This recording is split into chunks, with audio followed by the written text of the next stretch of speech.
Pagbaha sa iba't ibang dako. Sunod-sunod na hagupit ng mga bagyo. Malalakas na paglindol.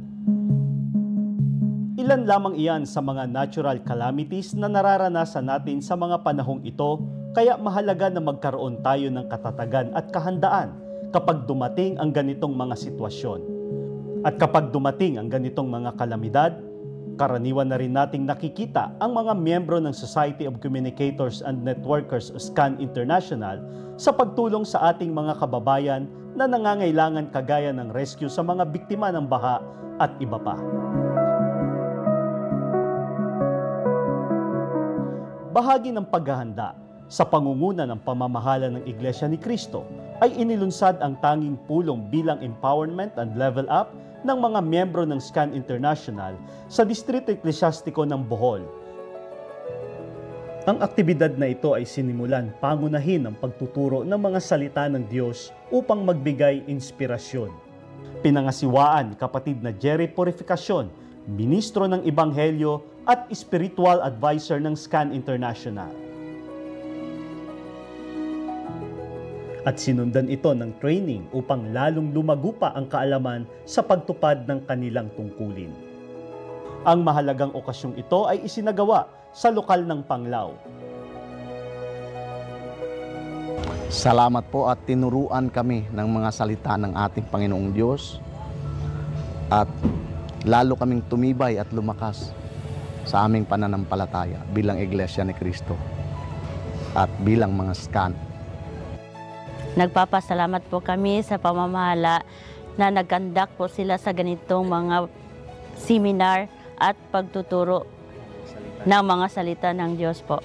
Nagbigay po ito ng inspirasyon sa amin, lalo na po sa aming mga pagtupad.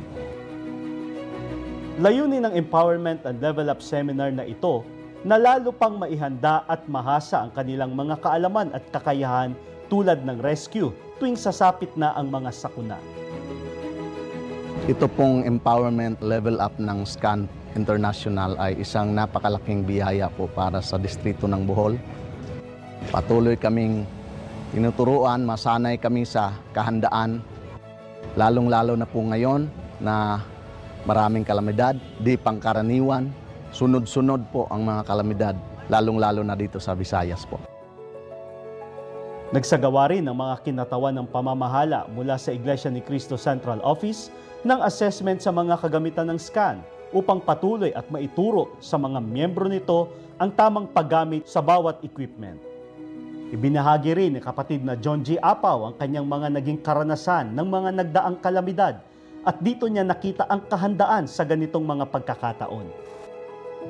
Kami po yung quick response team during pag may mga like for example, earthquake po. Kami po yung unang nagre-responde kung may mga natatrapo sa loob ng building at wala pong pwedeng pumasok sa building kapag wala pa pong go signal sa ating fire marshal po.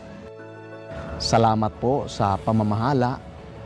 Patuloy kaming tinuturuan sa kahandaan sa mga di pangkaraniwang kalamidad na nangyayari sa ngayon.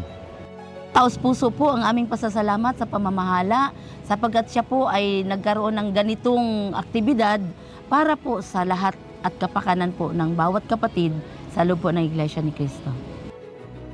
Lubha pong nakinabang ang mga nasa kasamahang SCAN sapagkat naunawaan po nila ang kahalagahan ng kanilang tungkulin at pananagutan, lalo na po sa panahon ngayon.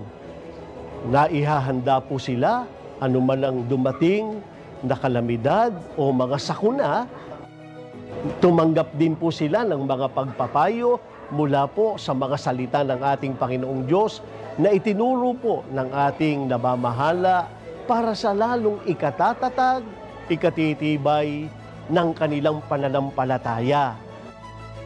Sa amin pong pinakamamahal na tagapamahalang pangkalahatan, ang kapatid na Eduardo B. Manalo at sa aming pangalawang tagapamahalang pangkalahatan, ang kapatid na Angelo Eranio Manalo, ay nagpapasalamat po kami ng napakarami sapagkat nakapagsagawa kami ng ganitong aktibidad ng Iskan International sa aming distrito. Maraming salamat po.